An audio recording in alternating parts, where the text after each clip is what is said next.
Assalamualaikum warahmatullahi wabarakatuh.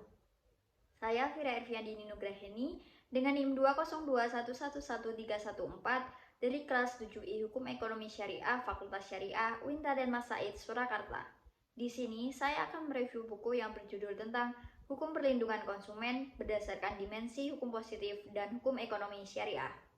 Buku ini ditulis oleh Aulia Mutihah dan diterbitkan oleh Cetakan Baru Press pada tahun 2018. Buku ini terdiri dari 240 halaman dan terdiri dari 10 bab materi.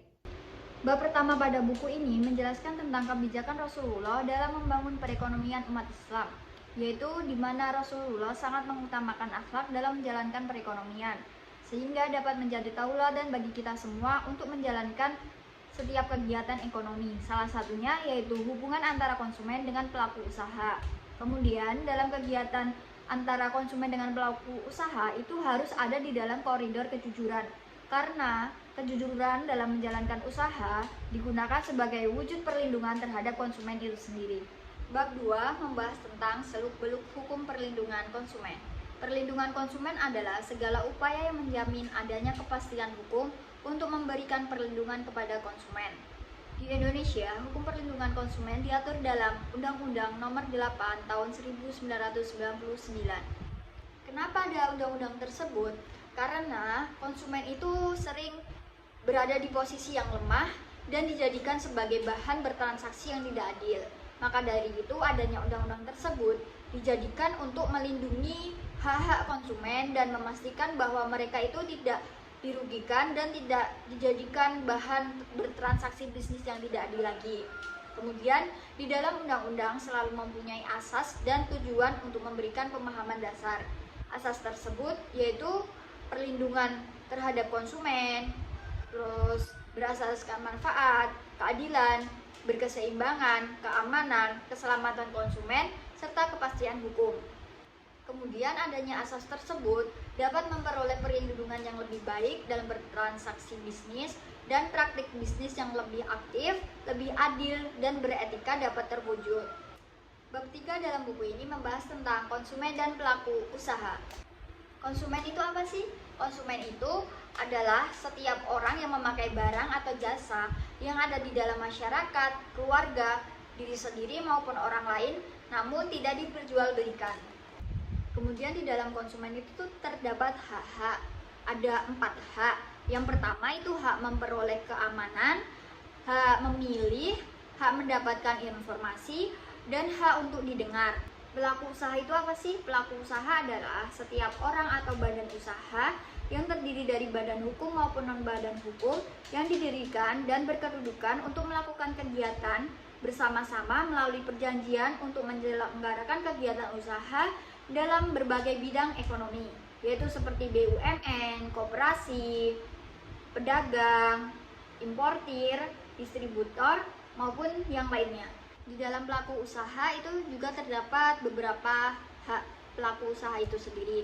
Yang pertama yaitu hak untuk menerima pembayaran yang sesuai dengan perjanjian awal. Yang kedua, hak untuk mendapatkan perlindungan hukum dari tindakan konsumen yang tidak beretikat baik. Yang ketiga, yaitu ada hak untuk melakukan pembelaan diri dan sepatutnya di dalam bertransaksi. Kemudian yang keempat, itu ada hak untuk rehabilitasi nama baik apabila tidak terbukti secara hukum bahwa kerugian konsumen itu disebabkan oleh pelaku usaha ataupun barang dan jasa yang diperdagangkan. Yang terakhir itu ada hak yang diatur dalam ketentuan peraturan perundang-undangan lainnya. Bab keempat membahas tentang prinsip konsumen berdasarkan hukum ekonomi syariah, yaitu di mana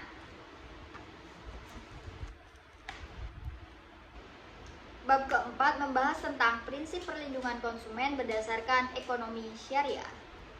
Maka pada dasarnya manusia itu diberi kebebasan untuk mengembangkan model dalam kegiatan ekonomi syariah. Implikasi dari kebebasan dalam ekonomi syariah ini adalah kebebasan dalam berinovasi dan mengembangkan produk. Meskipun ada legitimasi dalam pengembangan ekonomi syariah, langkah-langkah dalam pengembangan model dan produk dalam konteks ekonomi syariah. Bab kelima membahas tentang aspek perlindungan konsumen terhadap pelaku usaha periklanan. Iklan itu apa sih? Iklan itu adalah usaha dengan cara mengiklankan suatu barang atau jasa secara langsung maupun tidak langsung seperti di internet dan sosial media lainnya. Kemudian di dalam UU PK itu dijelaskan bagaimana cara kita mengiklankan suatu barang ataupun jasa, yaitu dengan cara beretikat baik, memberikan informasi yang benar kepada konsumen, kemudian jelas dalam menyampaikan dan jujur mengenai kondisi barang ataupun jasa yang diperjualbelikan kepada konsumen tersebut. Jadi kita sebagai pelaku usaha itu harus menyampaikan kondisi barang dengan kejujuran. Tidak boleh ada kebohongan dalam perdagangan ataupun bisnis.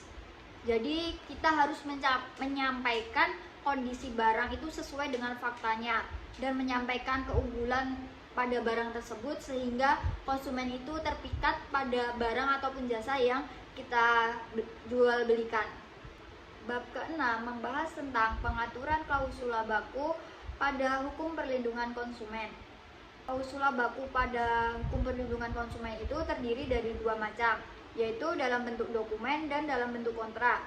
Dalam bentuk dokumen itu contohnya seperti kita berbelanja di toko itu terdapat seperti perintah ataupun tulisan, yaitu memecahkan barang seperti dengan membeli.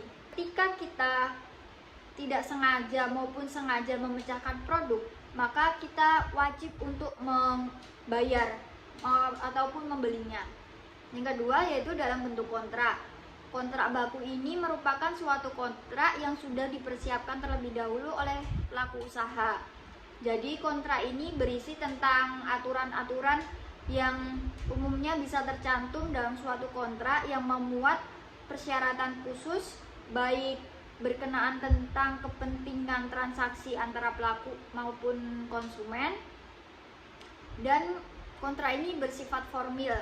Bab ke-7 membahas tentang pertanggungjawaban pelaku usaha terhadap konsumen tentang cacat produk.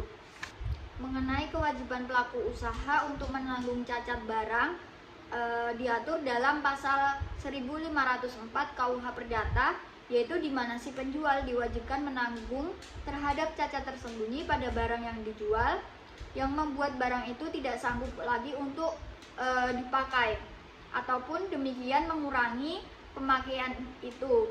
Seandainya si pembeli mengetahui cacat, sama sekali tidak akan membeli barangnya ataupun tidak akan membelinya selain dengan harga yang kurang.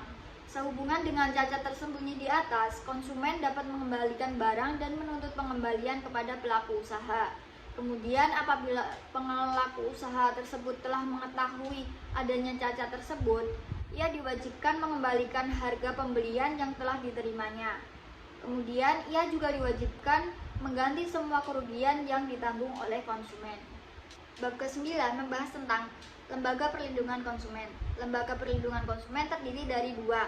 Yang pertama, Badan Perlindungan Konsumen Nasional atau BPKN, dan yang kedua ada Lembaga Perlindungan Konsumen Swadaya Masyarakat atau LPKSM.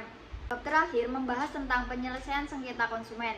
Yang pertama, penulis itu menyebutkan penyelesaian sengketa konsumen yaitu melalui mediasi, arbitrase, maupun dalam pengadilan.